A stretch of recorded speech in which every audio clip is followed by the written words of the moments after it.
And so now, God, I've been going on for too long, but I'm going to wind it down.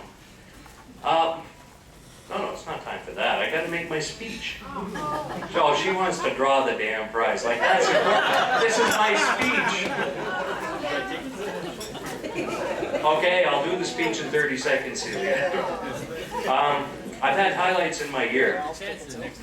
Des Bulger came to me a few years ago and said, John, I'd like you to consider being president of this Rotary Club. And I said, sure, I'll do it. He said, what? I said, yeah, I've been a Rotarian for over 20 years, nobody's ever asked. Huh? So he tells everybody he had to twist my arm and work really hard. It's not true. I wanted to do this. Yeah, well. Anyway, so here I am. I've got a few highlights I want to touch on. The international convention that Nicole and I went to, if you've not been, and quite a few of you in the room have been, if you have not been, wow, you haven't been a Rotarian until you've gone to an international convention. Last year's changeover dinner, where I got to stand up and actually, what Angus is about to do is tell you his plan for the year. It was very exciting for me.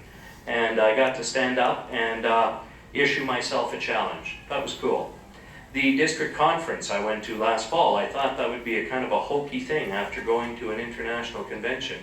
I can tell you, a district conference is almost as good as an international. It's not to be missed. They're easy to go to. They're right next door and they're cheap. So I urge all of you, consider going to a district conference. They're really good. We had a DG visit this year. Very intense DG.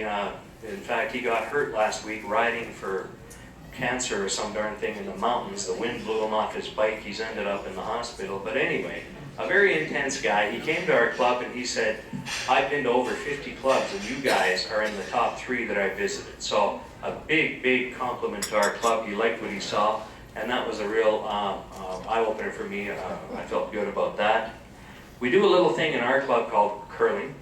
Quite a few of the members in this club participate in the curling. We went to Dawson Creek this year, had just a heck of a time. I don't remember sleeping much there. Thank you, Angus. And I wish Tolbert was here because he never sleeps, but anyway. And then Alan Shaw, Don Bay, Brad Mustaller, and myself built some memories, some lifetime memories going to Washington, D.C. And our spouses were with us, but it's all involved with curling. Those are highlights for me. Blood donor clinics, Judy Kazanko. You know, it's hard work, but our club gets behind you every single time. So for this Rotary Club, those blood donor clinics are a great success. The auction, I'm not going to dwell on the auction. Suffice to say that we know how to do it. We know how to do it on a global basis. There's not many Rotary clubs do what we do, and we do it. We have a lot of fun doing it, and we have a great spirit, and we get a great result. Our board meetings, you know, people go, oh, board meetings, the worst part of Rotary. Bullshit.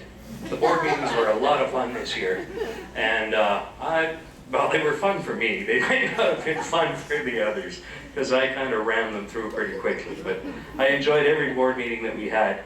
And finally, and most importantly, the club meetings for me this year. I look forward to my club meeting every Thursday that I was able to be there. We had just a tremendous time, at least I did. I stood up in front of you a year ago and said, hey, here's what I want to do. I had 3 things I really wanted to do. I wanted to introduce a new family event to the club. We did the corn roast last fall, which was a kind of a crappy day. It wasn't a perfect day. It was a good day. But you know what? We had a tremendous turnout, and we had a great corn roast, and we did something I've never seen in Rotary before. We had our first outdoor induction of a Rotarian. That was a great, great time. 2 Rotarians. Glenn, you were inducted there. Oh, no, we waited. You're right, it was Tony. So, accomplish the family event. I sure hope, Angus, that you keep that tradition alive, but that's up to you and the club. I promised that I wanted to involve all of the members in the club this year. I was very arbitrary about it early on. We assigned everyone to committees, and I don't know how you feel, but I feel that we had great involvement from pretty much every member in this club this year, and I don't think it hurt that we forced it on you. So I feel good about that. And then last, I really wanted us to be participating in the Every Rotarian Every Year program under the foundation, which is a donation of $10 or more by every Rotarian to that program. We didn't make that goal.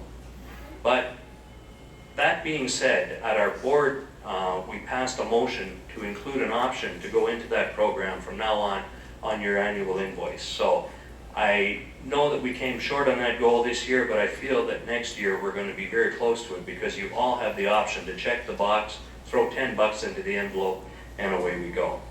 And so, when I sit up here and sum up the year I had as your club president, all I can say is I was an arrogant Rotarian coming into this, thinking that I knew a lot about Rotary.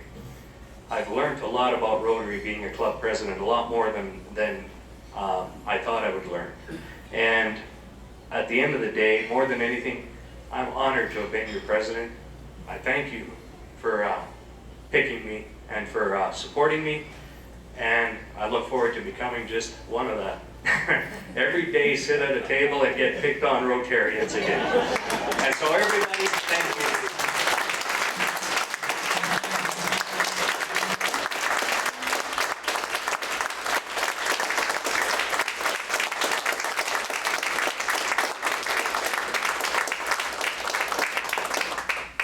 As the Germans say at my board meetings, enough about that. Anyway, it's time now to turn the